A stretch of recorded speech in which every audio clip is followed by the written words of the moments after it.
Oh, my mic was muted. Good morning and happy new year. I'm really excited about this year coming up. Um, man.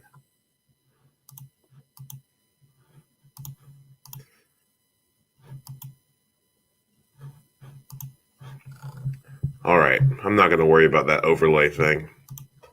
Cool. Well, as many of you are familiar, this is Friday morning and it's time for our live Q&A questions. So anything you've got as far as real estate's concerned, personal finance, goals, I'm interested to hear what some of your goals are for this upcoming year. I think, and not to be cliche or anything, but I think setting goals or aspirations for what the end of your year is going to look like is extraordinarily important. I know a lot of people do like pretty extravagant vision boards and try to cross off as many things as they can throughout the year, but I don't do all that. I just try to think about over the next 12 months, what are the things that would get me really pumped up if we were able to accomplish? So this time last year, Will and I, my brother, set the goal to get to 80 rental properties. And we thought that was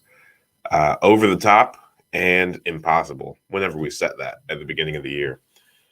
And then by the end of the first quarter, I think we purchased somewhere around 20 properties. So if you're not familiar, last year we started 2020 with 38 rental properties and we ended the year with 85. So we were pretty pumped about that.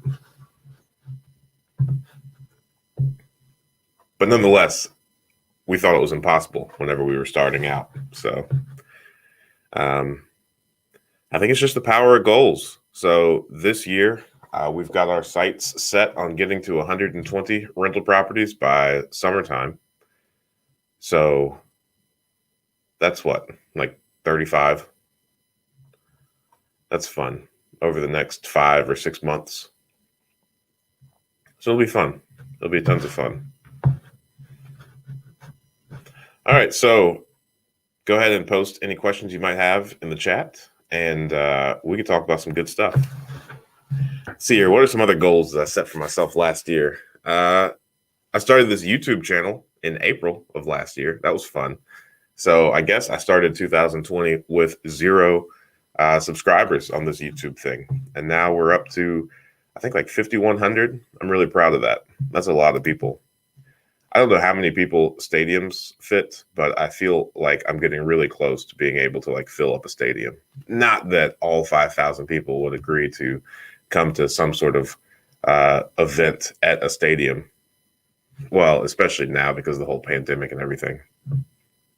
But in theory, that's a lot of people.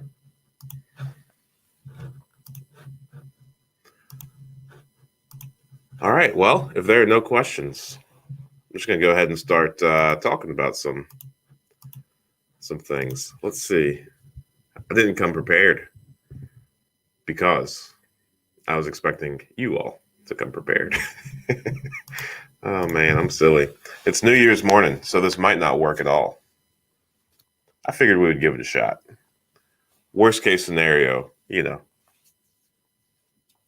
we end it pretty quickly. I guess there were a lot of fireworks and whatnot as well last night. Let me pull up the YouTube channel and figure out if there are any comments or whatnot.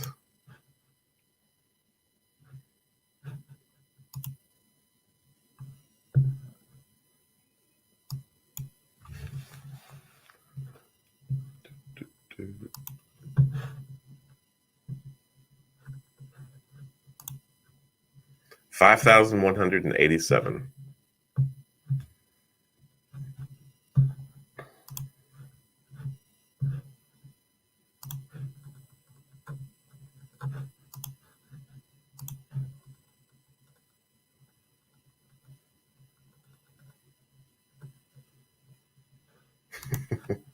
No. And how to pick a good area to invest in real estate. I made a joke about, you can tell if an area is bad if you see a grown man on a children's bicycle. One of the comments that I got this past week was that about the bike line. He said, pure comedy. That's what I'm talking about.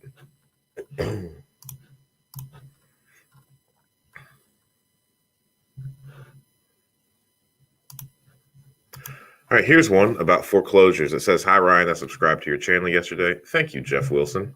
And watching this video, you mentioned going to the actual courthouse to look at listings. If I'm looking at listings outside of where I live in another state, for example, is there anywhere I can go? I don't have to physically go to a courthouse. I download the HUD Homes app, but in terms of pre-foreclosures and foreclosures, do you have any resources of where I could look? Well, I'm officially sold on PropStream. I think PropStream is probably the best way to find, especially pre-foreclosures. And then the county website. I think I may have probably said go to the courthouse physically and look at listings. I don't remember saying that. I've never done that, but I do go to the sheriff's website and look at all the listings. You guys are really nice to me. I know I'm not large enough yet to have like tons of negative comments, but I don't think I really ever get any negative comments.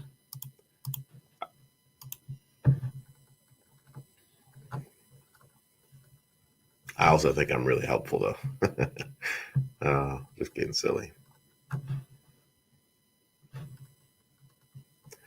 Thank you for the info. It was very good. Are you still offering $10,000 for finding a house and the training? Oh, man, what a misconception that is. I'm never offered $10,000 for finding a house. I have paid wholesalers $10,000 fees for, bringing a deal to me. And I happily pay that if the deal is good. Words are hard.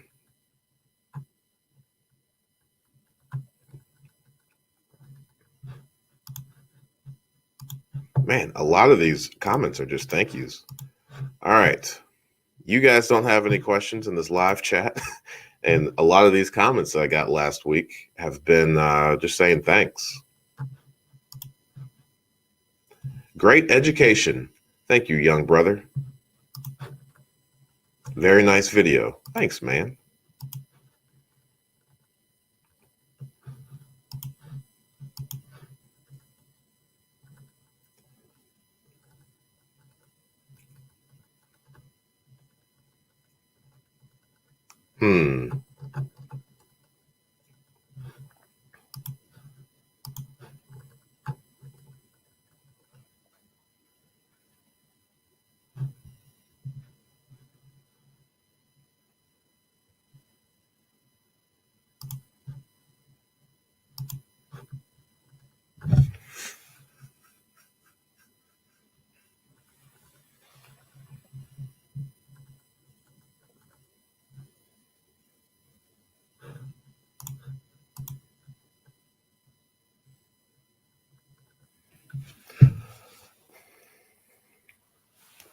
This is an interesting question.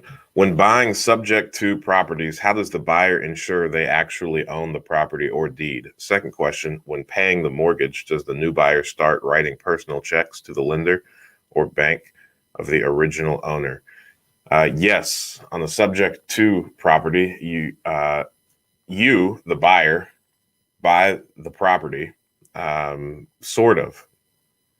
What you actually do is like assume the mortgage, but it's not actual, the mortgage isn't converted over to your name. So there's two ways you can do it. Sometimes you can go ahead and transfer the deed over to your name, which may or may not, incite that due on sale clause that may or may not be in the mortgage. And then you just continue to pay the mortgage as if you were that individual. So long as you annotate like on the check or get access to their portal for their mortgage and keep paying it, the bank really doesn't question like where the money comes from. And then on the insurance policy, so long as you have the original mortgage, I guess it's the seller of the property. So whoever their name is, whatever their name is, so long as you have their name on the insurance policy, they won't really question that either. So you would just have whoever the name of the mortgage is in, you would have them listed as an additional insured on the insurance policy, and you're good to go. A lot of the questions that we get that I get on this channel about the foreclosures is about like the deeds and liens. And I mean, I've never made a video on it because it would be a very silly video, but so much of that has nothing to do with you, and you shouldn't even worry about it, because you're going to get a title search, and the title company is going to handle all of that. So they are going to look at all of the things that are, all of the times, I think it's like over the past 40 years that the deed has switched hands. They're going to make sure that the transactions were done appropriately. If there's any mechanics liens or any foreclosures or anything that's on the record of that property, they're going to take care of it. So I wouldn't worry about that or try to figure out how to resolve those issues, because once you submit all the information to the title company, then they're going to take care of everything. And if there's something on there that can't be handled, then you wouldn't buy the property. And the title company, most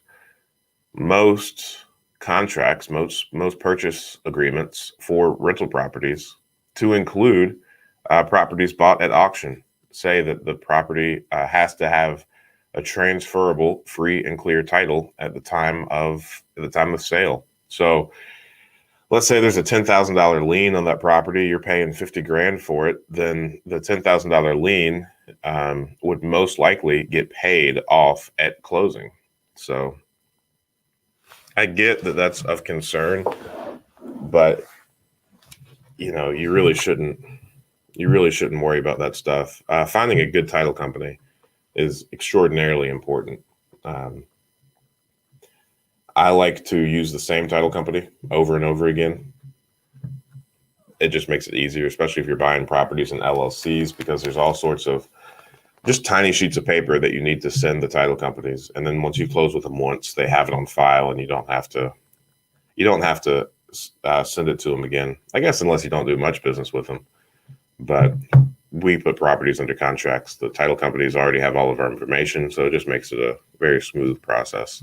And if there is a title issue, then it just keeps getting pushed back. And then to that same thing, the next question is, how can you perform due diligence on a foreclosed property, title check, inspection, etc.? Also, how do you know how much is left to pay off on the loan before the auction starts? So I guess how much left to pay off on the loan, you could go through the court records. That's a good question. I mean, it's by and large, it's unimportant, right? I mean, the only reason that you would want to know that is so that you can guess as to how much that property would actually go for. So, if there's like a $63,000 left on the mortgage, but the county assessed it and they're going to start the bidding at $25,000, the chances are the bank is going to show up and the first bid is going to be for $63,000. So I guess it's just one of those metrics that you should look at so that you don't get your hopes up and want to show up to an auction to buy a property that you really have very little chance of getting. Now, there is a possibility that the title company or the bank is not going to show up and bid it up to $63,000. So I've bought one property at an auction where the amount that was owed was like $40,000, and I ended up getting it for like $9,500 because the bank never showed up. But it was also in horrible condition. So if I were the bank, I wouldn't have shown up either.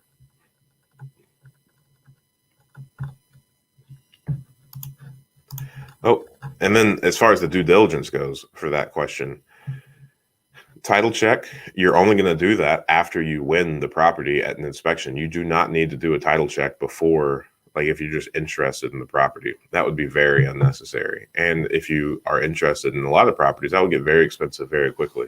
Plus, it's not like title checks are like a quick thing to do. They take depending on how busy the title company is, they generally take a couple days to like 2 weeks. So that would be exhausting. Inspections, you're probably not going to be able to do an inspection It really depends on if you have access to the interior of the home or not, which if it is in like the courthouse stage of the process, then you won't have access to the interior. If the property has already been foreclosed on and the bank owns it, then you probably have access to the interior. But yeah, I mean, you're kind of rolling the dice when you're buying properties at auction. It could be in great condition with just a little bit of work necessary, or it could be in horrible condition. Hey, AberrantArt. I think you are the comments that, you're the comments that I was just answering. The title checks, the inspections when buying a subject to property. Those are you. That's fun that you're on the live stream. Thank you for joining us this morning. Here we go. If you and your spouse have your life savings of $300K and live in an expensive area like San Francisco or New York, you live in Vancouver. We currently rent a basement and want to buy our first home. Should we spend it all on our first home, life savings, or how would you spend it to get the best return on investment? I have strong opinions about this, and I've thought about this a lot. And that is essentially where my wife and I were a couple years ago in 2017. We lived in a basement for a little bit as well. We had right around, I think all in all, we had like 130 grand. We lived in North Carolina. We moved from North Carolina to Ohio, and we did it for the exact same reasons that you're talking about here. North Carolina is probably trending towards those areas. You know, when I first moved to like the Raleigh-Durham area, in Durham, you could buy homes for very cheap. And then the market appreciated to a manner where you couldn't even really buy like a condemned home for less than like 100 grand. So it just wasn't really, as far as real estate prices go, the cost of living was just higher than what would actually be life-changing for us. So it was also we just had our first kid, and it was really important for us that she be a stay-at-home mom. So we had all of that going as well, but we moved up to Ohio and we bought our first duplex for $35,000. So we bought a house to live in. It's in a good area, but nonetheless, and it was a perfectly fine house. Like, it was recently remodeled, and we bought it for $60,000 or $70,000. And that took our monthly rent payment, not rent payment, our mortgage payment. When we lived in North Carolina, our mortgage was about $1,400 per month. And then when we moved up here, we bought a house to live in. We used financing for the house that we lived in. We bought it for 70 grand, and our mortgage payment was like $495 a month. And then we bought that duplex for $35,000. We did that in cash. And then we bought another property shortly thereafter for $28,000, and we put down like a $7,000 down payment. And then at that point, we realized that real estate was just really cool. In Ohio, you could just get some phenomenal properties for very cheap. Now, the prices have increased a lot since then, but nonetheless,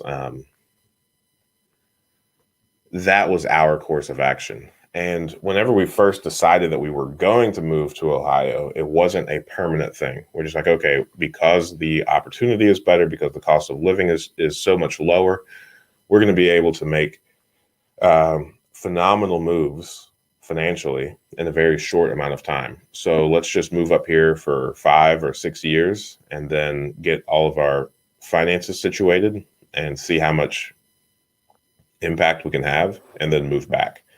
Now, because of how much fun this is, because of, like I mentioned at the beginning of the live stream, we started the year with 38 properties, and now we have around 85. So we've radically changed our lives, primarily because we were willing to move. And, we had a phenomenal network and family in North Carolina. And now when we moved up here, I actually made it a point not to go around and try to make any friends or find anyone to like hang out with. And I just put all of my time, energy, effort into making more money spending less money and acquiring rental properties. So my wife is a phenomenal human, and she worked very diligently to get our monthly expenses down very low. So we were living off like less than $2,000 per month, and we were able to increase our income up to, 10,000, I would say, is what we made most months. And because I went into insurance or like a sales position, commission only, it really fluctuated. But I would say between like $7,000 and $20,000 is what we made most months. So we were able to save an extraordinary amount of money every month. So no, I would not spend it on your first home. And that's how I would spend it in the ROI. Let's see. 550. Our mortgage agent requires 50% down. Yeah. See, I wouldn't do that. I wouldn't do that at all. I would probably move. I don't know what's keeping you there. And it took me probably a year or so to get comfortable with the idea of moving, because I have grown up under the impression that North Carolina is the greatest state to live in ever. And I had no intentions of moving. And we've got some fun like land that has been in our Here's family. what I found. Silly Siri. I asked her no questions. Technology is something else. But yeah, we've got some cool family land that's been in our family since like the Revolutionary War. So that's really cool. So I like to think that I'm super attached to North Carolina and didn't want to move. So it was a very difficult decision. But looking back on it, it was probably one of the greatest decisions that I've ever made. But I was willing to make a great sacrifice moving from North Carolina, going to a place where we didn't have friends or much family. My wife went to college here in Dayton, so she knew a few people, but still, very big sacrifice. In Hamilton County, Ohio, you can do your own title search for free online. That could be an option as well for the properties I buy. I still pay for title insurance, though. That's pretty crazy. I mean, title search is not too crazy of a thing to do. But you're right. I guess the key differentiation there is the title insurance. So, you could do your own research and figure out what would be on the title or what wouldn't be on the title. But at the same time, having it insured is probably the most important part. Most of Canada is terrible for real estate. I'm waiting on her spouse visa to move, and she also wants her Canadian citizenship, which is eligible in 1 more year. That makes sense. I mean, life is tricky. It's kind of like a chess game, right? So it's all about the opportunities in front of you and, any sort of obstacles that you may or may not need to overcome. So, I mean, we were fortunate in that just at the time and like the stage of life that we were in, we had the ability to just kind of pack up and go. So I think we had to wait like 6 or 7 months to actually move. My wife was an assistant principal and she didn't want to move like during the middle of the year. So we waited until the end of the school year for her to move up. And I commuted back and forth between North Carolina and Ohio, just on like a weekly basis for like 7 months, I think. Thank you. I really appreciate it. I'm looking forward to hearing about your successes. I mean, it sounds like you've got a big life change ahead of you, regardless of whether you stay in Canada or not. Because, even if you buy like a $500,000 home in Canada, technically you have the funds to do it. I would highly advise against it. But still, going from a basement to your own home is if that's the route that you go, that's still a very, very big step. But if you were to move, you've got more money than the average. I'm trying to remember these statistics. I was looking at like the average net worths of families, and I want to say the average was, and granted, this was in America, I want to say it was like 300,000 maybe. But when you start Googling stuff like that, it varies so much. But I guess all I'm really trying to say is you are doing phenomenal and you are in a very strong position. And if you're willing to make short-term sacrifices and fully leverage your life savings, then you could do a lot of damage very quickly, in a good way. Especially if you were to move to one of these Midwest cities, Indianapolis or like Richmond, Indiana, if all the deals were to dry up in Dayton, that's probably the next place that I would go, is Indianapolis or Richmond, Indiana. They're not far from here. They're like 2 hours. So I would be comfortable owning properties that far away. Or some places in Michigan. Detroit, I don't know. I'm not updated on Detroit in a while, but I would be very interested in Detroit only because it has such a bad reputation. It can't stay down forever, right? Like all the infrastructure is there. It used to be like a phenomenal place. And in my mind, that's where like all the opportunity is. And Dayton and Detroit kind of go hand in hand in that like they used to have a giant automotive presence and now they don't. So economically, they're suffering the losses from that. Also, happy 2021. This is exciting. This is exciting. Did not think you'd be here this morning. Pulled the trigger and opened escrow in Sylvania. Nice. Good work. Good work. I'm really, really excited to hear that. I did not want to skip another Friday because I just felt like that would really be killing a lot of momentum that we had going because Christmas was last Friday, and I didn't do a live stream on Christmas morning. It just felt wrong. Yeah, we have a 20-month-old daughter. Oh, nice. So I can relate to your starting situation. Congrats. Congrats. Kids are the best. Kids are a phenomenal reason to make big life choices. My wife and I actually, we reflected on that recently because I often say that I was in law enforcement. And when I was in law enforcement, just like 39 months ago, I was making like 44 grand a year. And she was making, I think, like 60 or 65. And,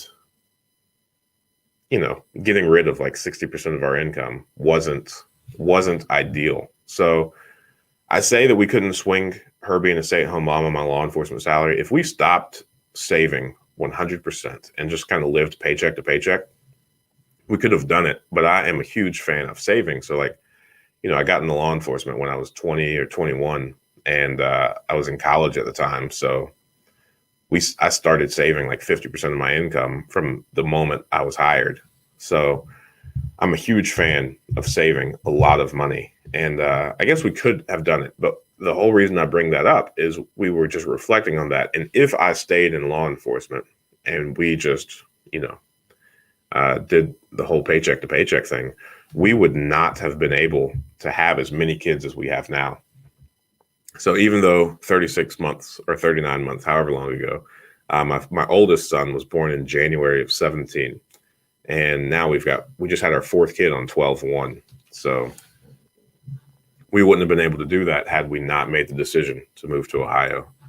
We would have ran out of money after the second kid. When you get a property that needs a complete top to bottom renovation, is it hard to get a loan to rehab? Yes.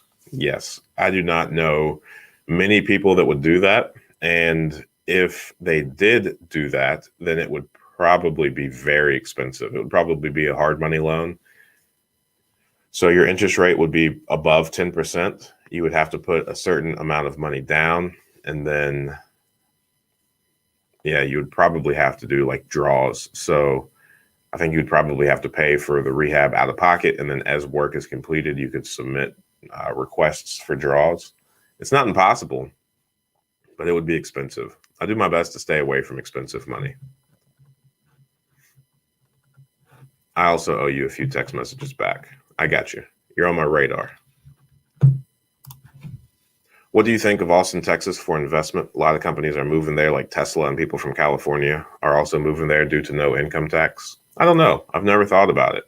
I probably wouldn't invest there, but that's because I've got a really good thing going for me here in Ohio. I've got a few friends that have moved from California to Texas, not Austin, but Texas, and they are very happy. And they have started buying properties there. So it's probably a good place to go.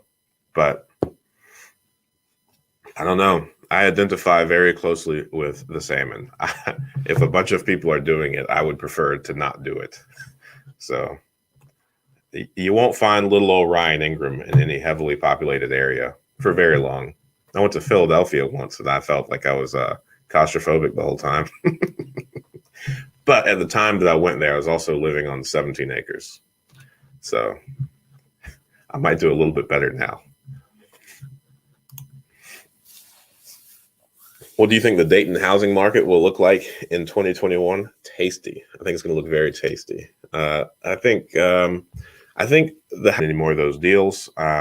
We have purchased a few properties around that price range recently, but there was a great deal of deferred maintenance that came along with those. I think the higher housing prices are here to stay. I don't think that there's going to be a housing correction. I don't know how to look at statistics and figure out if that is likely or not. But I just feel like, if interest rates stay this low, you've got homeowners that are becoming homeowners for the first time. So the housing inventory is low. There's a high demand, and interest rates are very low. And I just feel like that is a good formula for sustained housing prices or increases. So I think the market's changing. We've had to adapt on what an ideal deal looks like for us. So I think opportunity is there. I think cash flow is still phenomenal. It's just having the stomach to pay $45,000 for a deal that you used to would have only purchased for $15,000 to $30,000. So the prices have increased. I know a lot of investors that have been around for a while have just stopped buying because they can't stomach, I used to buy properties like this for $15,000 every day of the week, and now it's $50,000. No thanks. I get where they're coming from. If I have been an investor for as long as they have, I would probably feel the same way. But I'm very excited about 2021. And also Dayton. If you think Austin is a good investment, is it better to buy a condo close to downtown, close to all major stores and employers, or buy something else in the suburbs? I don't think I would ever buy a condo. Condo associations, they really get to make their own rules, and banks sometimes don't lend. So you might get in a position. I just learned something recently. I think banks do not lend on condos unless there's greater than 50% owner occupancy throughout that condo row of condos. So the condo associations also have the ability to say that all of the units must be owner occupied, which if you bought it as a rental, that would kind of count you out. So control is a really big thing for me in all my investments. I like to have the ability to have positive control over the investment. And that just there's a red flag there, because if you're in a condo, you're never really going to have actual control unless you are interested in spending the time to become a very active participant on the condo association, or even the condo association president. Ooh. But yeah, I wouldn't be interested in doing that. I would not. I don't know. So many people have their own metrics, and don't take what I'm saying about Austin or condos as, gospel or whatever. I mean, and one of the beautiful things about real estate is there's as many ways to make money in real estate investing as there are people willing to invest in real estate. So each investor has their own secret formula that they like to consider is most ideal for them. It really just comes down to personal preference and taking advantage of opportunities. So to say anything about the Austin market, especially this specific of a question, I would have to do a lot of research and, drive around endlessly to figure out, where the best opportunity is. Are people continually going to be moving to Austin for the amenities there? What's important to the demographic of people that would want to rent that condo from you, and all of those things. I mean, yeah, it's strange. I have found something that works very well for me here in Dayton, and that's kind of what I'm exploiting at the moment. And I don't see the deals drying up anytime soon. Middletown, R&R and Cosmic Wisdom. Middletown is also another place that I would look.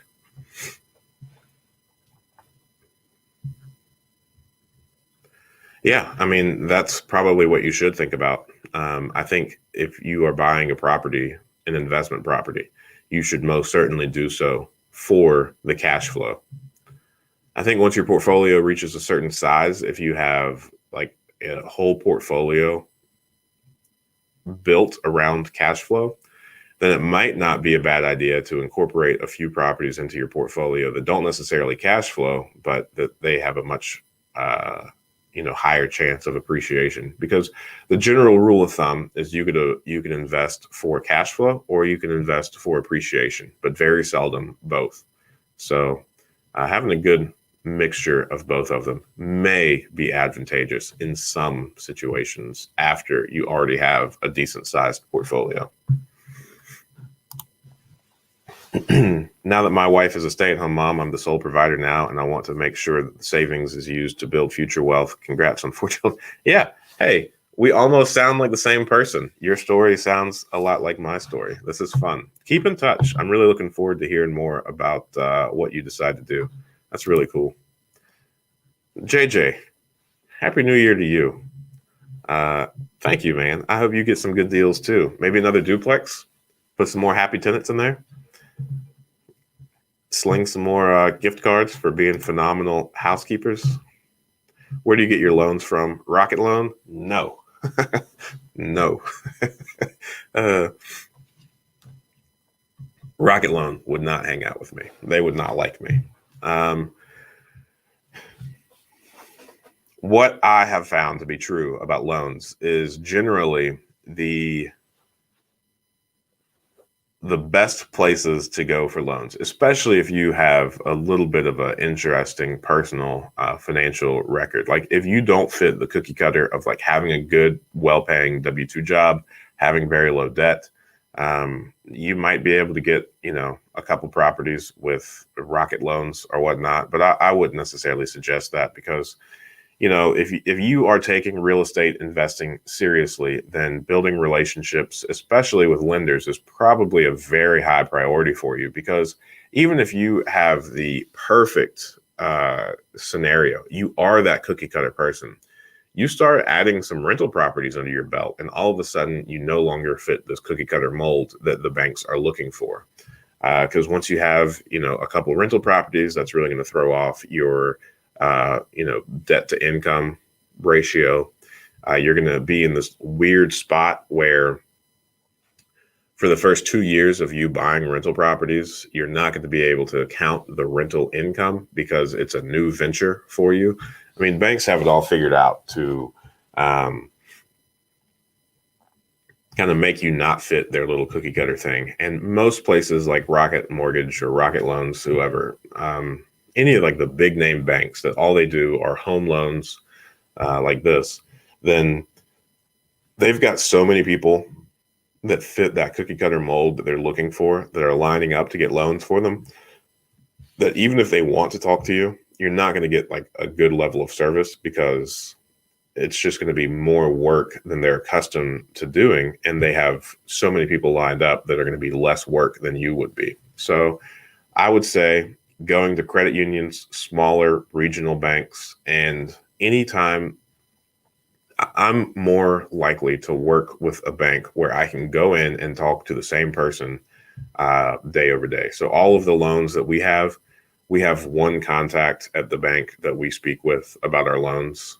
And generally in these smaller regional banks, the person that we would talk to is like the vice president of commercial lending or something like that. That just speaks to the size of the bank. The smaller the bank, the more vice presidents there are. It's like you could walk into the teller and it's like the vice president of bank tellers. That's who I would recommend going to.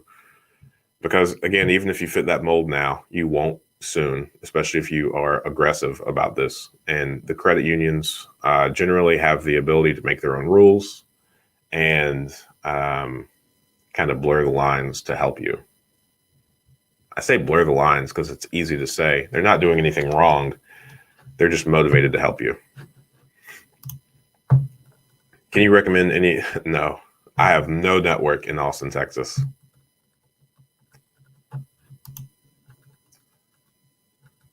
Yeah, that's a really, man, cosmic wisdom. I might make you a moderator. Good job. Would you go the BRRRR route, buy and hold, more turnkey with little reno, fix and flip? What do you like? Many options. So the first few properties that I did were turnkey. The first duplex that we purchased, it was occupied, both units. The second property that we did was recently remodeled. Everything was good to go. We bought it for 28 grand. The third property, also good, rent ready. These were not turnkey properties. I would never recommend working with a turnkey real estate company. I would just go on the MLS and find good deals, or go to these Facebook groups that Cosmic Wisdom is talking about, and find some wholesalers, talk to other investors. We purchased a lot of properties. The bulk, so our first 20 properties, we bought like, I think 5 or 6 off the MLS. No, let's widen that. Our first 30 properties, we got a package of 13 properties that we purchased. So we had 9 properties that we bought like off the MLS and like were rent ready. I think a couple of them needed like 5 to 10 grand of work, but it was just like paint, carpet stuff. There was no structural issues, no mechanical issues, no roof issues, nothing like that. So the amount of work that it needed was very little. And then the next like 13 properties that we purchased were a package of properties from another investor. So I think if you build up your network of investors, one strategy that we accidentally took just because the opportunity was there is this investor sold us a package of 13 properties, and he was very, what's it called? Forthright? Is that the word? He was very open about, hey, he said, hey, these are our worst performing properties. These are our biggest headache properties. He was like, I wouldn't buy these properties again, but it would make for a good launch pad for an investor that's looking to build their portfolio. And we haven't had any issues out of any of those properties. So a lot of times, and then we bought another package of 4 properties from another investor who also offloaded to us his worst properties. Now, we have had issues with those properties. One of them is our biggest headache property, but we finally got that sorted out, I think, as of like last month. So it shouldn't be an issue anymore. But buying the worst performing properties or the headache properties of other investors may be a good avenue to negotiate some seller financing, to get good deals on the property. And I mean, I really think at some point, if you're in real estate for a long time, you're going to emotionally dislike some properties just because they, something happened that was very frustrating, and then you just kind of put this negative shade on that property, and it's just going to stay there forever. So we've bought a lot of properties that way.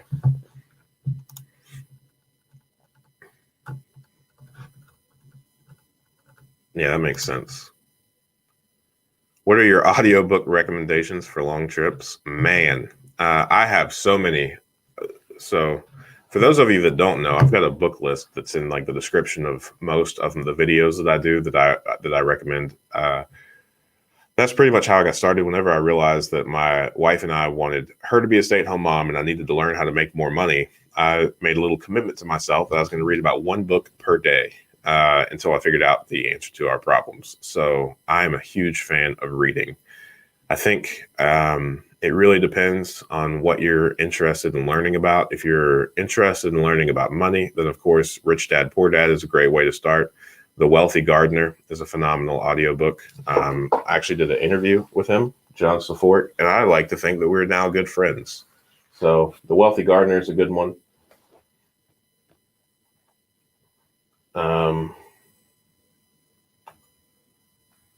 If you're looking to learn about real estate and then building wealth one house at a time by Schwab, that's a good one. I like that one a lot.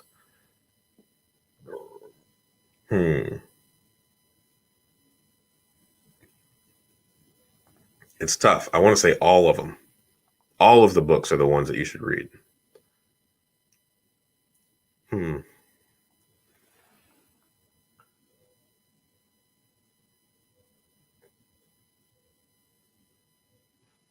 if you're stuck in life or you're about to make a big change, I would recommend reading The Big Leap by Gay Hendricks. That's a really good one. I got my loan through Rocket Mortgage as a conventional investment at 2.99 when other banks turned me down. I did have to put down 25%. Yeah, hey, I think if you were to get, all the investors in the room to talk about like which banks are the best, I think any bank could come up and they probably helped somebody in that room, right? I mean, my brother and I are business partners, and I live here in Ohio. He lives down in Florida. And I would say that the things that he does, he spends so much of his time talking to banks. Like that's all he does. As diligently as I am trying to find properties for us to purchase, my brother is trying to find banks that are willing to work with us in what we're doing. So, it's really just a numbers game. The more banks you reach out to, the more likely you are to find one that's willing to bend over backwards and help you out. Since we're in a weird spot and can't move to the U.S. right away, would you try to house hack a super expensive single family with separate suite and then sell it later when we can move? Man, I don't know. I would really have to. I would really have to think about that and do all of the numbers to figure out, what would be best, of course. I mean, I don't know how much you're paying to live in a basement, but I don't think I don't know. It really depends on where you expect to go over the next, couple of years.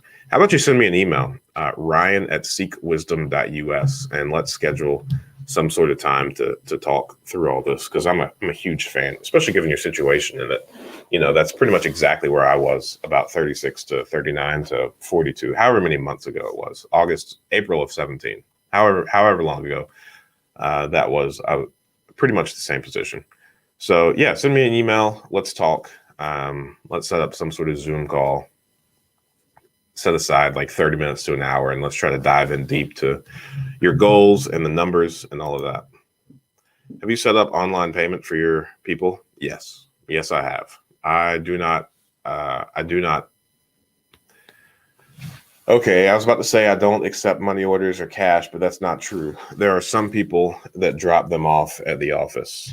I got a few this morning. So I guess people, before they bought their fireworks, they wanted to go ahead and drop their rent checks off. So I'm thankful for that. But the friction, it just makes a lot more sense to have online payments set up. If they use a bank account, most systems don't even charge a fee. So we use Appfolio to manage all of our properties, and Appfolio has, tons of ways to pay. Your bank account, a credit or debit card. They even they call it like a pay slip, where you can go to like a CVS or Walgreens or someplace like that. And if you print out this little sheet of paper, they scan it and you can pay your rent there. I think it costs like $3. It's the same concept of a money order. It just goes straight to the online portal so that we don't actually have to manage the money. And that's my favorite. I'm not sure I understand. Man, this Siri lady on this watch, I am not doing any wrist movements that I don't normally do on a daily basis. I feel like we were throwing away money, $18.50 a month. I would say that's throwing away money. That's like how much my wife and I lived on when we moved up to Ohio. So I agree with what you're saying, but my knee-jerk reaction is, if you were to get some really expensive house and the market shifts, because if the market is going to shift, generally the most expensive homes are the ones that get hit hardest the first. So you might be, I don't know anything about Vancouver or the market, but you also don't want to accidentally get tied up in a illiquid asset when you're planning on moving at the first available opportunity. I think the key thing here is to make sure that you never end up in this position again once you decide to change this. Oh, it's your first one. Yeah, I bet they did help you. Yeah. Why was the property a headache? They were like 13 or 15. Well, I guess we bought 17 of them. Well, 18. 18 properties that were like headaches. Um,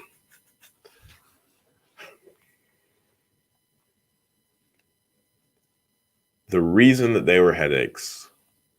Um, so one of the properties that we purchased that was a headache, this was a one-off. This was not part of the package. Her daughter got some sort of cancer at the same time that was she purchased this property, and it needed work. So uh, emotionally, it like took away from her ability to be with her daughter because she needed to turn the property and then get a tenant in there. And then, worst case scenario, she put in a horrible resident that just destroyed all the rehab that she just did. So she just didn't want to mess with it anymore, and it sat empty for a long time because of just she was frustrated with it. But again, that's part of the beauty of like the single family rental spot. Like if it were like a 4 unit or an apartment complex, I likely would not have had that opportunity. The others is the 4 package that we bought. The guy just didn't like the area, and it's my favorite area to invest in. So he found a way to invest here in Dayton in another area where all of the houses are kind of cookie cutter, and he does all of his own work. So he is just able to go in there and rehab and turn things very smoothly. And he just found his own little section of town that not many other investors were in. And he found that in his mind, he was able to put a demographic of people in there that he was just more comfortable dealing with. So the reason that they're headaches, I hate this saying, but what is it? What's true for you isn't necessarily true for me. By and large, I don't believe that whatsoever. But in real estate investing, I mean, the things that might be a headache to you are not a headache to me, and vice versa. The people that you don't like dealing with might be the people that I love dealing with. The kind of homes that I like investing in, single family, you might not like it at all. You might want to invest in like multifamilies or whatnot. So it's all a perception. Have you had any? No, I have not.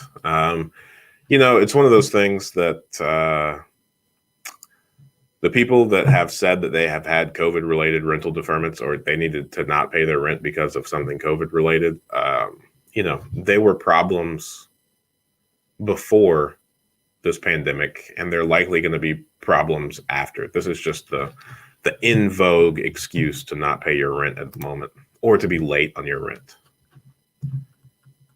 People are blaming COVID for everything.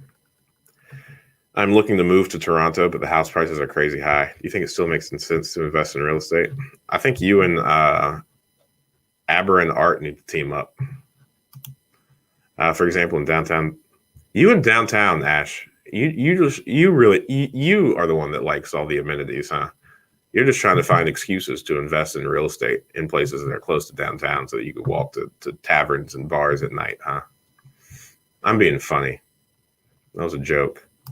I'm not calling you a drunk or anything. I don't know.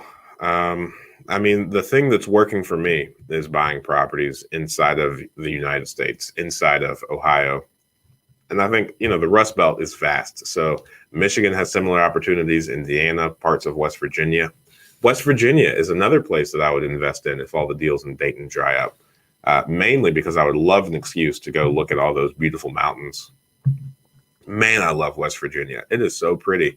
When I lived in North Carolina my entire life, there was no reason to go to West Virginia.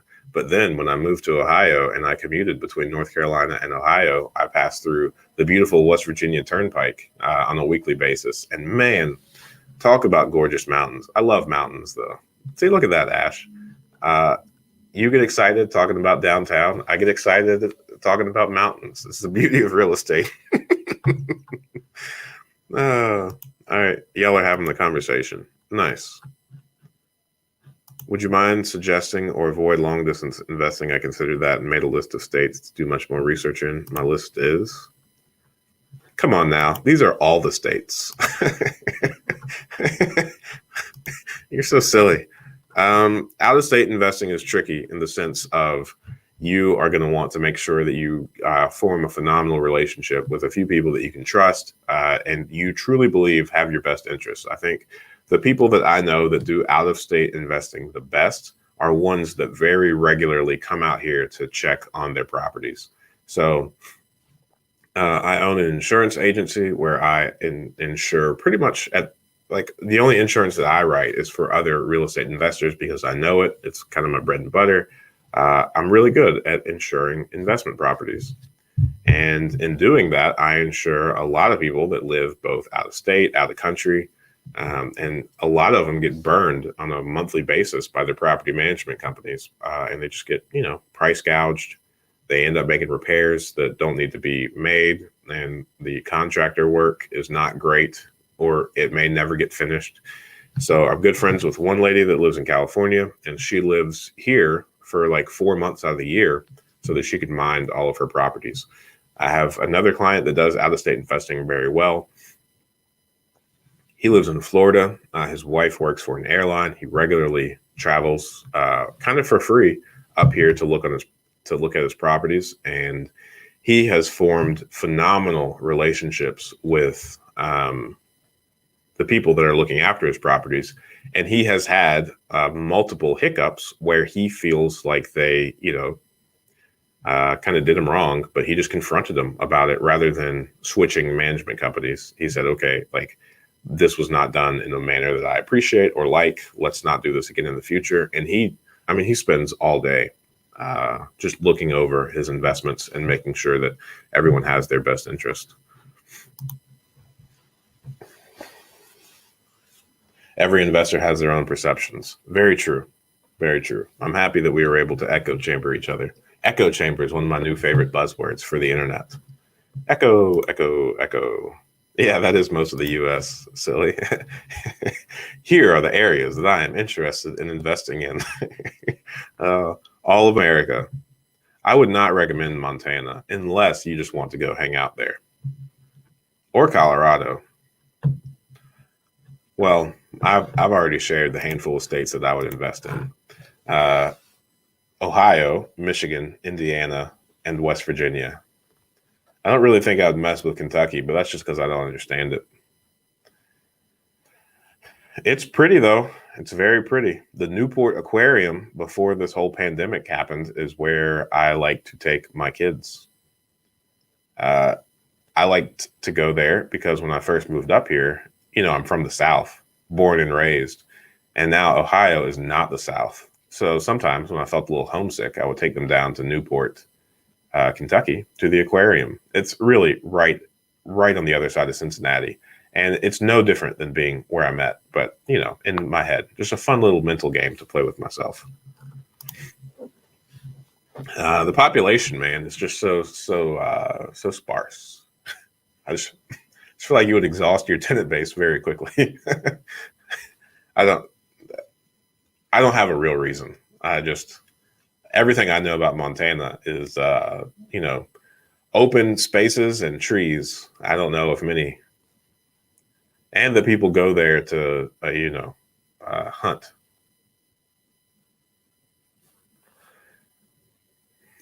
I've just never heard of, in all of the real estate investing material that I have consumed, I have never heard anyone say, wow, Montana, a hidden gem for rental properties. But hey, maybe that alone makes it a hidden gem for rental properties. You might be onto something now that I think about it. Nobody's talking about it.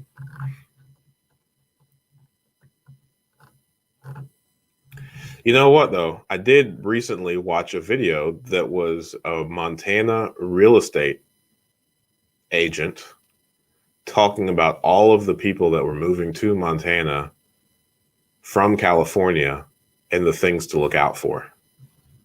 It was a very silly video, though. I wouldn't put much into it.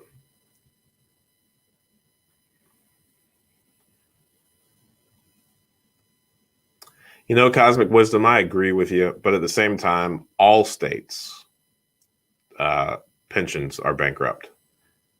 That's one of the reasons I left law enforcement. There are 2 states that aren't completely underwater yet. I used to know them off the top of my head, and they're probably underwater now because it's been like 4 years or so. But yeah, pensions are a joke. I mean, they're helpful for the people that have them, but as far as like a sustainable business model or a sustainable investment strategy, no way. Way too much corruption. Yeah, there should be a frontline documentary about all of America's pensions. Like every state is.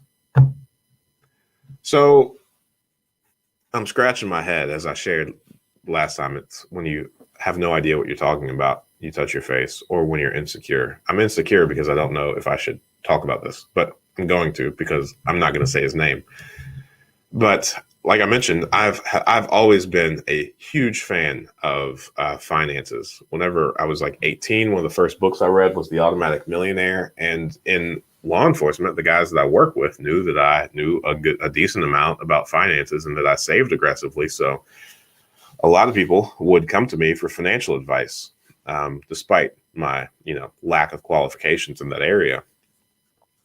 And one gentleman approached me with his retirement fund, and his retirement fund was part of the pension system. So in North Carolina, I think in law enforcement, again, it's been so long, so much new information has gone into my brain. I guess I'm forgetting this, but I think you got your highest, you got 80% of your highest paid 4 years. So, if you got $100,000 for 4 years, then when you retire, your pension will be $80,000 a year for the rest of your life.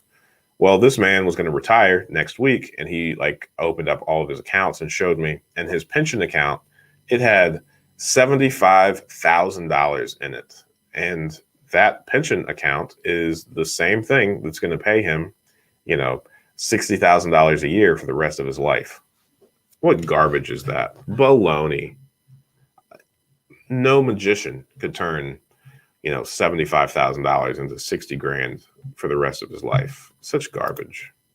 From the little I know, the big factors: growing population, good schools, lower crime, lower crime because your neighbors are 15 acres away from each other. It's hard to commit crimes when your driveways are half a mile long. That's funny. What else do you consider our way heavily?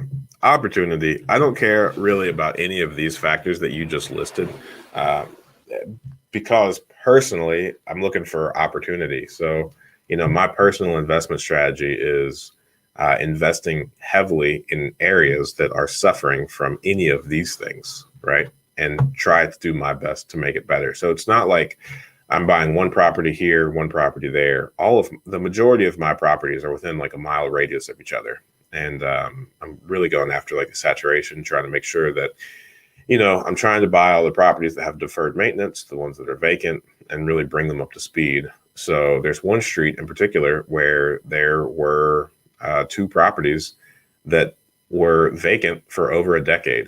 And I purchased both of them, and all the rest of the properties on that street have a lot of pride of ownership. So now, we effectively increased the value of that street by taking care of the only 2 unsightly properties there. Cash on cash calculations, 27%, but it's in a great spot. We'll be using for personal wants in the future. Nice. Yeah, I think that's solid. I think that's probably the smartest way to buy your personal properties, are running them through the same formula you would any other rental property. So I am itching to move out of my current personal house because it is going to make a phenomenal rental property. I'm very excited about it. Ryan, Happy New Year. Happy New Year to you too. 2021, it's here. This is going to be fun. What a ride it'll be.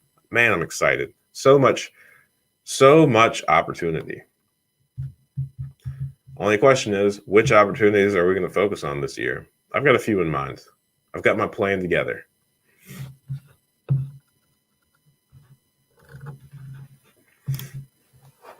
So Dayton does not have a growing population. Dayton has a shrinking population. Dayton does not have good schools at all. I don't think Dayton has a high crime rate. My good Dayton police officer friends, they would disagree with me on that. Diverse workforce, you know, Dayton has that now that, GM pulled out and all the big industry pulled out of Dayton. So Dayton has been depressed for quite some time. And one of the reasons I like it is it can't be depressed forever. The city is trying really hard to encourage businesses to move here, to increase the population of downtown. And there are a lot of city projects that are overhauling the city. And, Dayton is regularly on the lists of the best places to invest. I think, as far as income to cost of living, this is probably one of the best spots in the nation to live.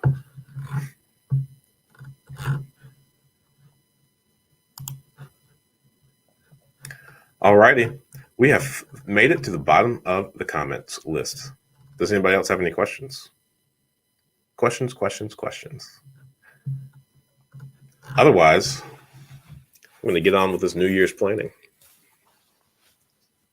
Really excited. Super excited. If you don't fit the mold of a W-2 job and it's difficult to get a standard bank mortgage, what would you do? I would look for seller financing deals. I would try to find partners that have good W-2s. We have one partnership with a husband and wife, my brother and I, and they have phenomenal W-2 jobs. So we get approved for every loan that we apply for with them just based on their information alone. Most banks don't even look at my brother and I. We're approved before I even send my documents in. There's 3,008 different ways to get around not fitting that mold. You just have to try harder and be more intentional, and be sure to not get discouraged whenever you reach out to banks and they don't want to work with you. Yeah, thank you. I really appreciate it. Don't forget to send me an email. I'm really looking forward to getting to know you. No, I've never invested in California. And I would never invest in California. I also would never live in California. I went to California twice, and I have no intentions of ever going back. What is a good cash on cash lowest you will take? Infinity. At this point, my brother and I don't put any of our own money into any of our deals, so we can no longer accurately calculate our cash on cash return. I'm new to real estate investing. Should I start with real estate flipping or cash flow first? That's a personal question too.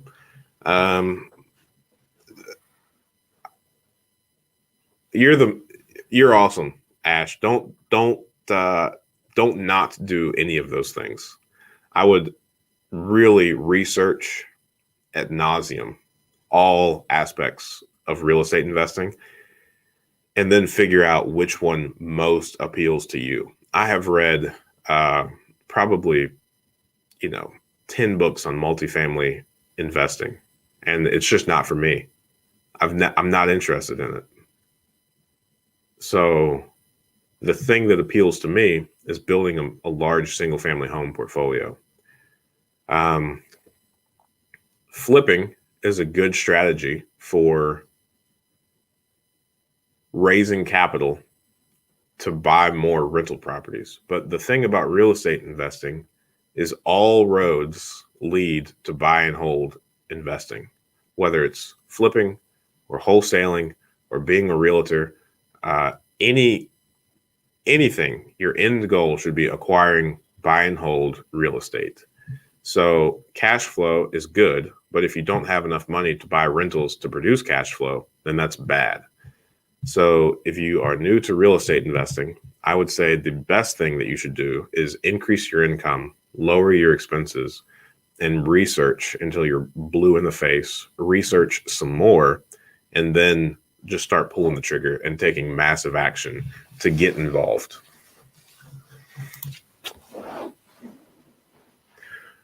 James Foster, JR, what are the top 3 goals for 2021 that you want to accomplish in your real estate investment business? That's a good question. Top 3. The first one is that we're going to get to 120 properties by the middle of the year.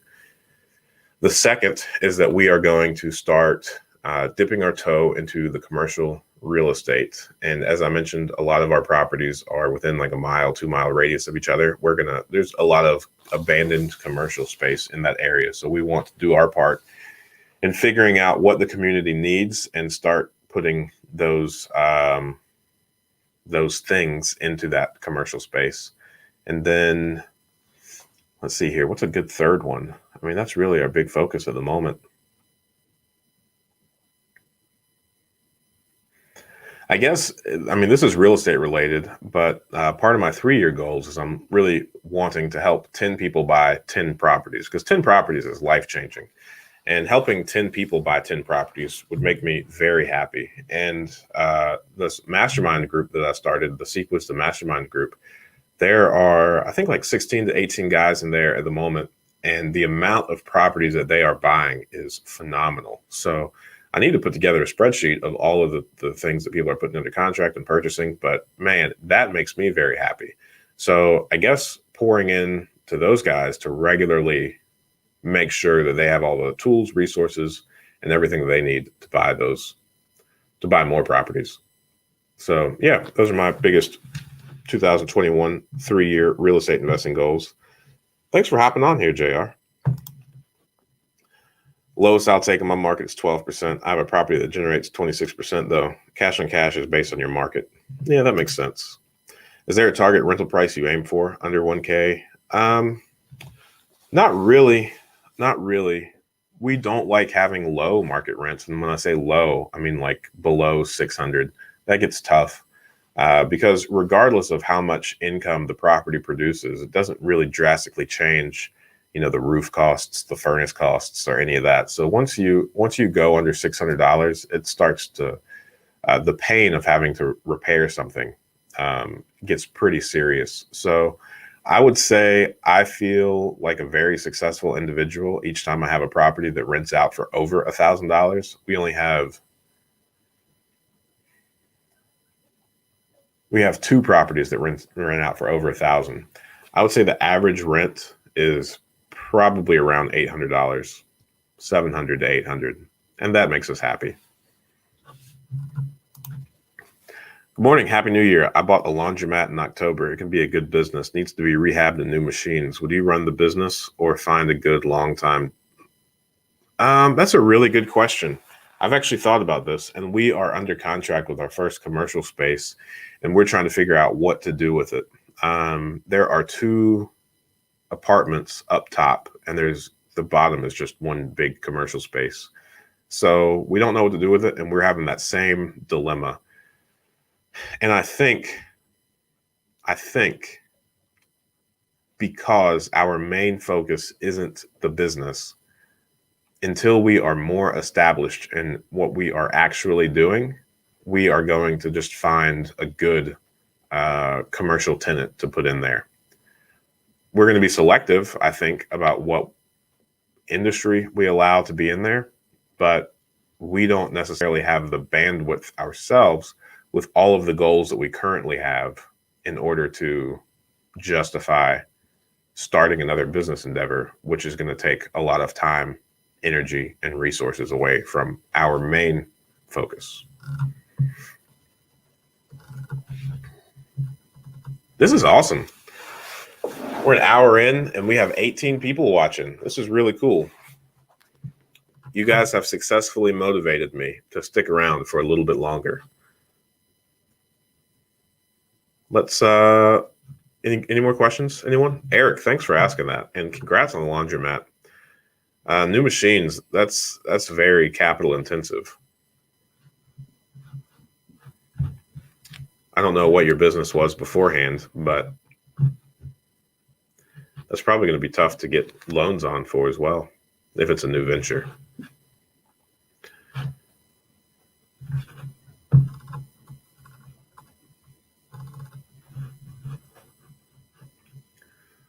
So this fella, James Foster, have you started your YouTube channel yet? He is starting one, and he is a very successful investor down in Cincinnati. He's got he focuses on multifamilies, 4 units and greater.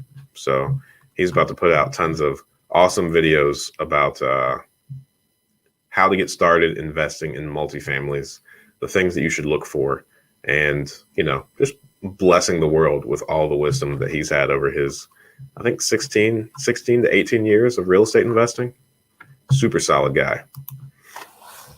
What is the hardest part of securing private money? Convincing people that you're trustworthy of them giving your money to you. So I think developing a track record is the easiest way to overcome that, so that you could point to all of the times that you've done exactly what you say that you were going to.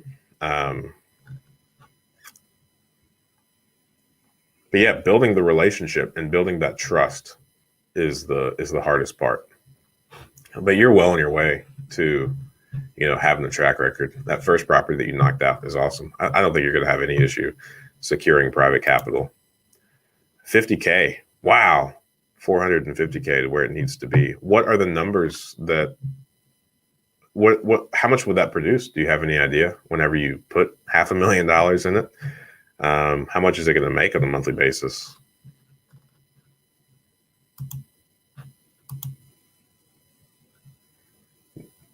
I agree. This is fun. Oh, that's really cool. I looked at buying a car wash last year. I can say that now. Yeah, because I didn't remember when. Yeah, last year I looked at buying a car wash, and same thing. Banks don't want to lend on it, but if you wanted to upgrade your equipment, they finance it pretty easily. I find my deals pretty much all of the ways. So in real estate, like on the MLS, wholesalers, other investors, word of mouth. Our contractors are regularly sending us people in their family, people that they've met that want to get rid of properties. They'll ask me if I want to purchase them. And then, I talk about real estate everywhere I go. It's hard to have a conversation with me and real estate doesn't come up. And because of that, people know that I invest in it and they are very helpful, just like the word of mouth. I think that's the best. And then wholesalers. Wholesalers are good. And realtors. So my strategy for buying properties off of the MLS is I don't have one agent that I work with.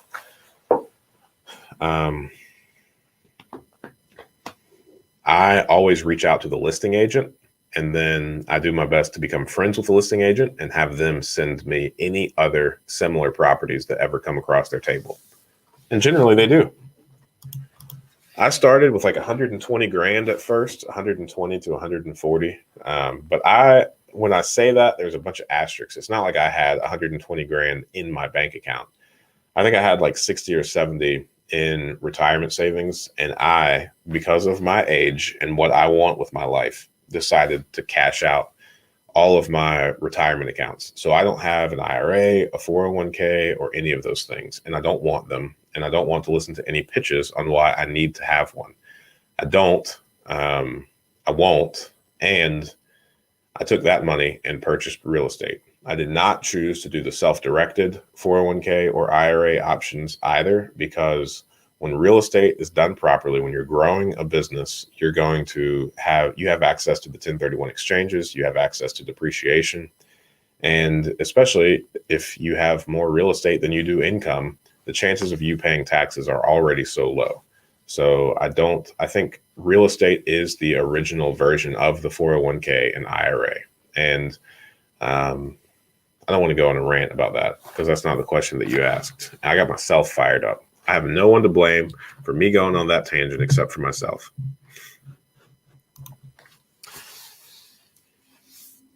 Two weeks, 18 years in the business. We love 4 units and larger. That's what I'm talking about. I'm excited for your channel to start, man. As a new wholesale investor in 2021, what's your best advice on consistency and when do you know you're ready to rock and roll? As a wholesaler, if you mean like you are going to be a wholesaler, like you're going to find deals and then sell them to like cash buyers or just other investors, then I think you have a very small amount of risk, especially if you write your contracts right, if you're able to negotiate no earnest money, if you are able to find, distressed properties and motivated sellers. I mean, I think you're ready to rock and roll right now. Hitting up Facebook groups, building a buyer's list, and then using something like PropStream and just finding tons of deals. I think that's probably the best way to go. And I think there's very little risk to you. Just make sure that you have a contract that is solid enough to where, if the deal falls through, if you can't find a buyer, you're out very little. Even if you have to put down like $500 or $1,000 earnest money, if your upside is, $5,000, you're going to be okay. It's producing $2,300 a month, and you bought it for $50,000. They project $20,000 a month of income if you. Yeah, the car wash I was looking at, it did about $20,000 a month in quarters. That's ultimately one of the reasons that I didn't go with it. Is man, there's just so much noise about cash going extinct.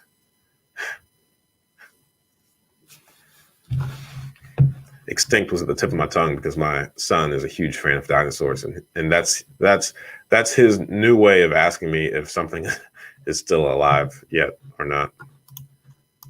I saw a car wash that converted one bay into a dog wash. I've got a good friend who wants to start a bunch of pet washing businesses. Oh, thank you. Thank you.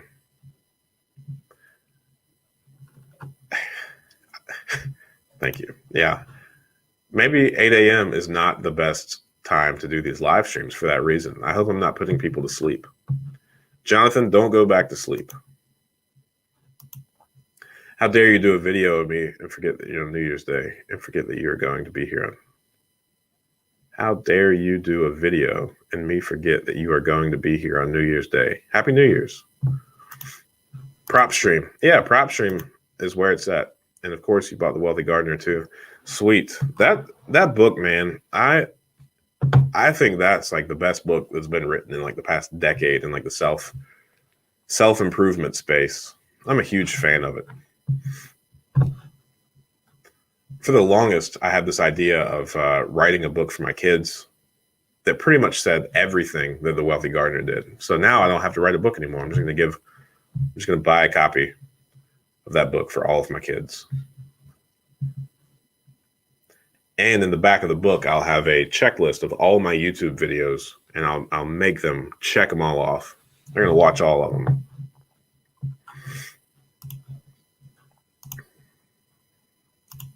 What is PropStream, or what is thank you? Is this a game show? Are you telling me thank you, but you have to say what is? You're welcome. What is you're welcome? The car wash is interesting too, but I easily fall into more work and not less work. It's so tempting. I completely agree. 50 grand, $2,300 a month, 700 expenses. So what? I mean, 16. That's a good deal. I don't know. I would be very tempted to ride that out for a little bit. I would want to address all of the things that could send any sort of slumlord messages, but that's a phenomenal return. I guess if you wanted to hold it for the next 20 or 30 years, though, it would be more prudent to capture the revenue that you're allegedly missing out on. But again, who's to say that revenue projection is even accurate? And, 450 grand is an extraordinary cash to outlay. But $20,000 a month in revenue is also phenomenal.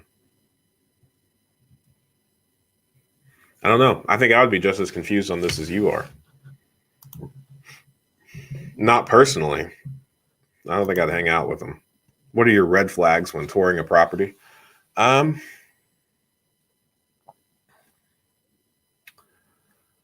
Let's see here. So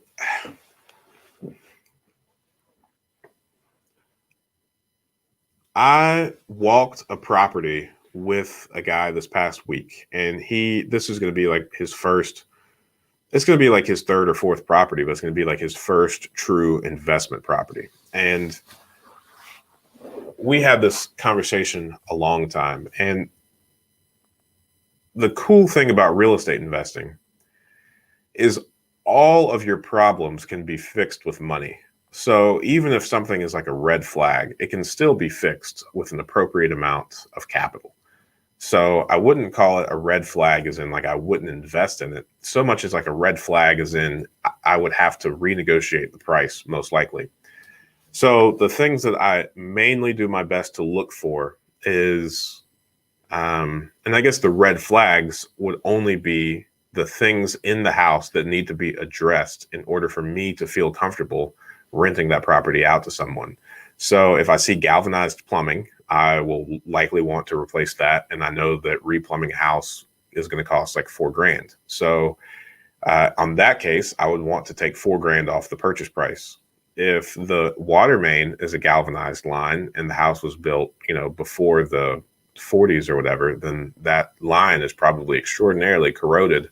So I'd probably want to replace that as well. That is probably going to be $2,000 to $4,000 as well. So I'd want to negotiate the price down.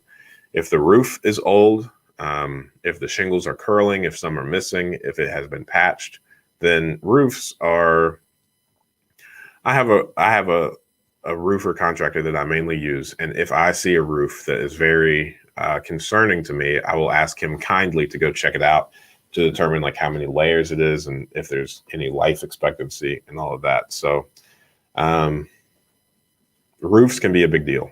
And then let's see what else.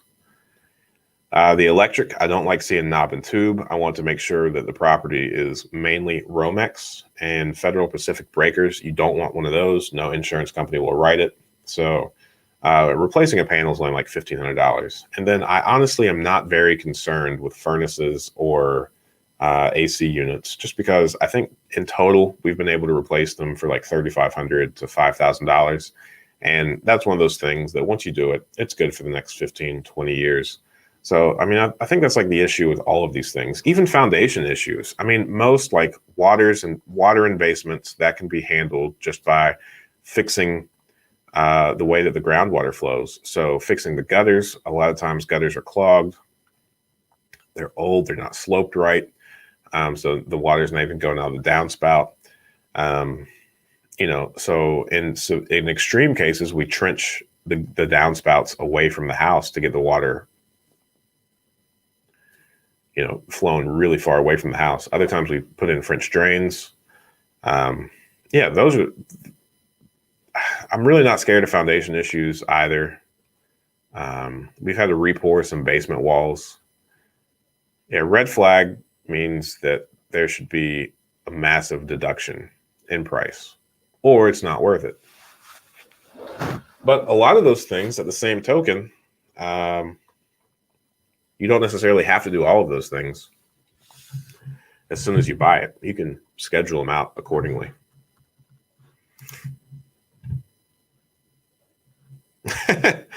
I got you, man. I got you. I'm going to respond.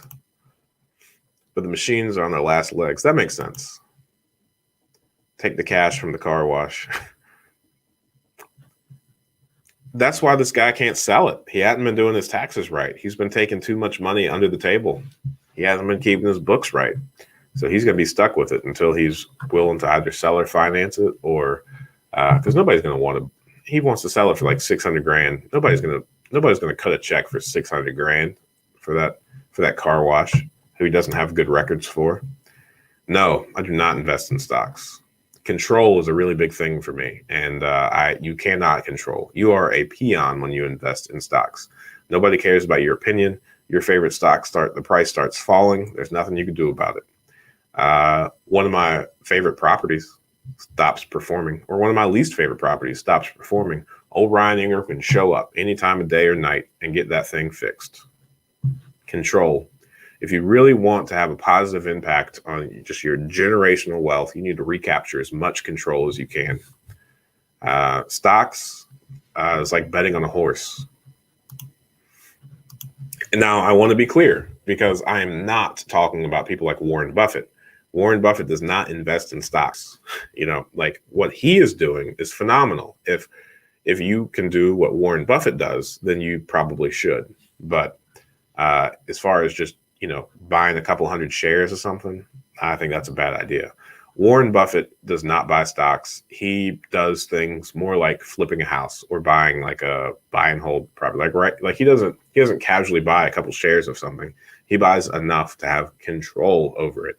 And then he can help that, the C-level suite of whatever company that he now has control over improve the things that they need to improve, provide them with resources that they didn't have access to, rejuvenate them, replace people if he needs to, and then gears them up to go towards the future. So that's like flipping a company. That's what he does. It's not like he drops a few dollars in a share. Structure issues first. Yeah, maybe. Structural issues sounds like a really cheap property though. And structural issues really generally don't cost much to repair. We replaced a basement wall for like 16 grand. Now that was a bad deal, right? Like we didn't know that was going to happen. So we didn't get a discount on the price of that property. But we had a whole basement wall collapse and it only cost us 16 grand to fix. So what is too much risk? Too much risk is anytime you are taking on any risk without an appropriate amount of upside. So if there's a chance that, and I think that's what I'm trying to say is these red flags, they're not red flags if they have an appropriate amount of price discount associated with them. Because now your risk of fixing that red flag is rewarded with like a discounted price. So you get a better return on your money. Too much risk is not being compensated for taking on that risk. Yeah.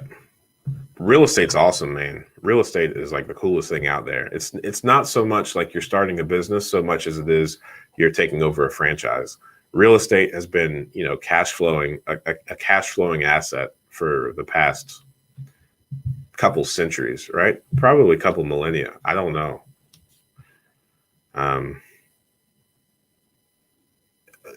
You have a built-in support system in contractors and property managers. There's a whole ecosystem built around investors making money.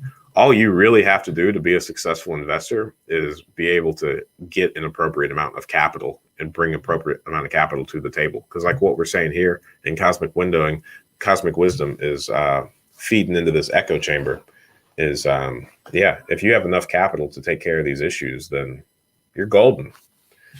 You're golden. If you could only read one book about real estate investing, which one would that be? Man, if you only have the ability to read one book, then that one book really isn't going to do much good for you. That's like if you only had to talk to one person, who would you talk to? I mean, it's a flawed question.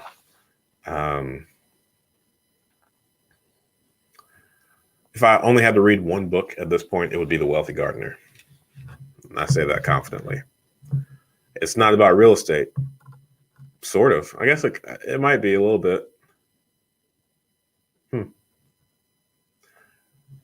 I think The Wealthy Gardener is like the best. Yeah, Wealthy Gardener. How do you maintain you're the best option for your seller if they are bluffing? How to appear more knowledgeable and answer questions that's unexpected? Man, I think that's a wholesale question. I'm not a wholesaler. I don't find myself in this position ever. I'm a huge fan of win-win options. If I don't try to maintain that I'm the best option for anybody, I just try to, make it a win-win. So if somebody wants $50,000 for their property, but I think it's worth 35, I'll tell them that 35 is my highest and best. If they tell me to kick rocks, then I'll go kick rocks because I can't pay 50 grand. I think it's more just about, what I won't do is, if a property is worth 50 grand and somebody's trying to sell it for 20, 25, some sweet lady, I wouldn't do that. I would try to get her connected with somebody that will sell it for the appropriate price, like a realtor or something. So just don't take advantage of anybody. And you don't have to appear more knowledgeable or answer questions that are unexpected. I mean, just genuinely want to do good for that person, and you'll probably make out pretty well. No, you're fine. Questions make the world go round. Happy New Year to you as well. I need to expand my comfort level with structural issues. Pass up a good deal last year. I mean, it could be a bad idea, right? Like, don't. And I will say a lot of the reason that I'm not worried about structural issues is I have a couple really solid contractors that know a lot about fixing those things that won't charge me an arm and a leg for it. So if you take that team away from me, then now I'm just as scared about structural issues because I don't know anybody to call that would do reasonable work that I trust. Relationships are powerful. Thanks, Eric. And be sure to use that link below for the book. That would make me happy. Amazon really hooks me up when you buy things using my little Amazon affiliate link. I think I average about 40 cents per book. And, every dollar counts when it comes to feeding 4 kids. Happy New Year's to you too. Man, I'm excited. 13 people are on here. And we're almost at the 2-hour mark. I'm going to put up a very pretty overlay at the moment. And I'm going to go to the little boy's room. I did not expect the live stream to go this far, so I didn't properly prepare. I drank a lot of water on my way to my office this morning. So 1 second.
I muted my mic. I forgot about that.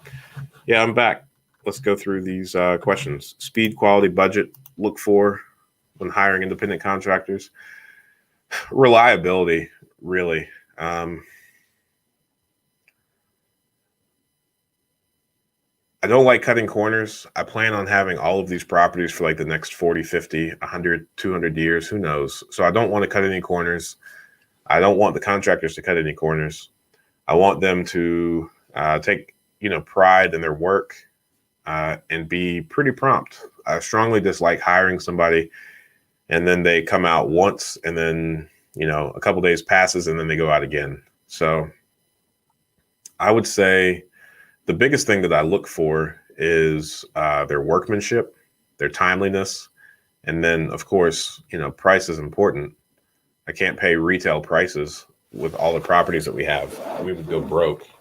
So there has to be a discount. But it's one of those things that it's fair because they give me a discount because I can keep them busy, right? So it's not like it's one job and done. I really like to start using a contractor like once on like a smaller job, see how they do. And then it's even better if there's an issue with that one job that they did, because then you get to see how they respond. Do they come out and do they fix it for free? Or do they come out and try to blame something else that's very random and charge you more to fix that random thing too? Those are important. Superhuman. Yeah, man. You never know how long I can hold a property.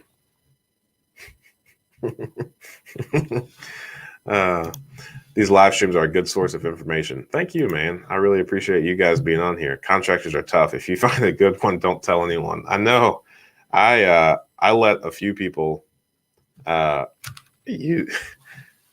So generally, I'm an open book. If you have a property in like the area that I do, and you need a contractor, I'll generally give you my people's information.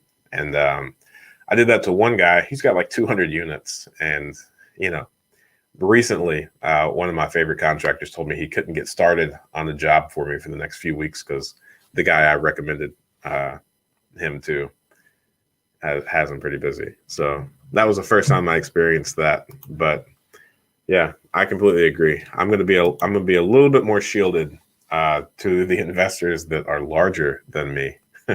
Not the people that have like one-off jobs. I don't mind that because I don't have the ability to keep 3 crews busy all of the time. But still,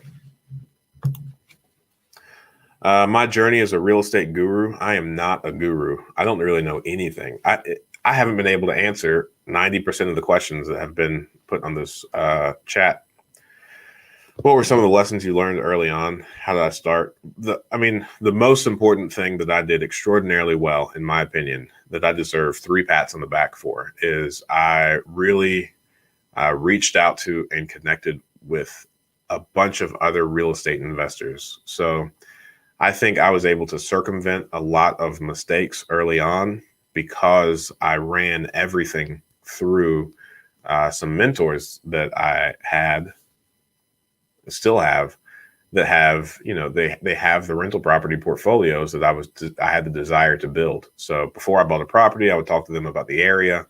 I would show them pictures, talk about the condition, talk about things that may or may not need to be done. And I mean, the more people that you surround yourself with that are like-minded, that are similarly driven, or that have what you are after, I think the fewer mistakes you're going to make. I mean, there's a lot of power in a network, and I would just try to exploit that as much as possible. So there is never any good reason to be a lone ranger. All of us, especially us, testosterone-filled men, want to go out, forge our own path, be a lone ranger, and move mountains all by ourselves. And that's just asking for a lot of trouble. And that's an urge that you should fight with everything that you have. The more like-minded people, the more successful people you surround yourself with, the more experienced people you surround yourself with, the easier your life is going to be. That's why, I've got this little wisdom thing behind me. Seek Wisdom is the name of my mastermind group and, one of my businesses. So that is a very important concept to me. So More important than silver. I think that's the scripture. Seek wisdom above all else, and you'll be okay. So that's my journey.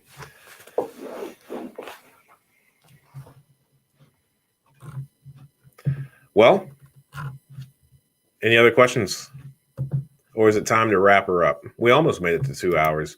When we make it to 2 hours, it's a good day.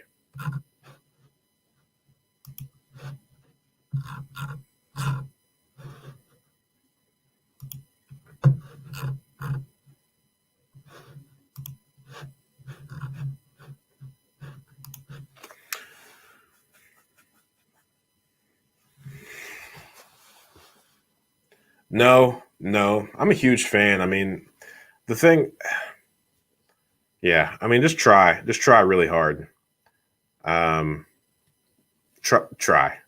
There's always going to be opportunity out there. So even inside of real estate, inside of every industry, there's going to be massive amounts of opportunity. And you just have to hone in on that opportunity and take advantage of it. So it really doesn't matter what the market's doing, because regardless of what the market is doing, there's opportunity somewhere. I am from Ohio. Nice. I like Texas a lot. One of my mentors lives in Dallas, and I used to go out there once per quarter to hang out with him. I liked that area. It was in Frisco. Frisco, Texas is where he is.